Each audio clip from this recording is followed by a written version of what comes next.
Aan de leden van de vereniging Het Graaf van Sint-Servaas en al die andere bruggenbouwers. Prezes Theo Bovens, Maternus Hufke in de avondtrend van mijn graafkerk.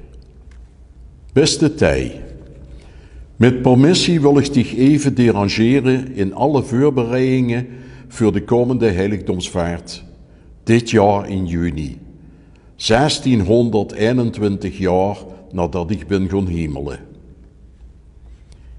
Ik weet tot op benauwd veel dames, heren, meidskes en jongskes zich in hun schoonste klettekes, rokkostuums, slippenjassen, jacketten, uniformen en mantelen presenteren. En ze zien stuk voor stuk chic gekwaffeerd. Zuig ze een strijdend schoon, met hun schijnheilige gezichten dragen ze de reliquieën van mij en van mijn zalig verklaarde kameraden.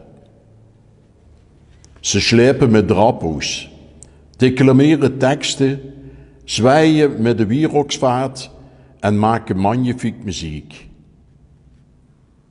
De capella, de messendieners, de kaplans, bestuurs, koerezelen en bisschoppen maken de hoogmessen tot een spectaculair gebeuren. Maar hij in de hemel breekt de hel los, omdat me vindt dat me streeg en de gengen een striepje vuur hebben besleven hier. Hij boven zien ze rood-geel-groen van jaloezie. Nu maakt te verwachten dat heiligen zich resonabeler opstellen. Maar als de eeuwig moest leven, sluipt wel eens het ondeugd erin. Heilige Maria, meneer de president, maak je het een beetje minder?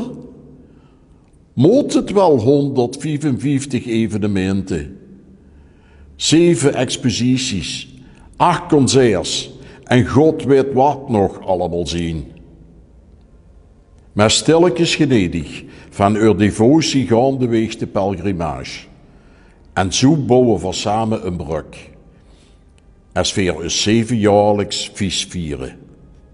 Was getekend Sint-Servaas.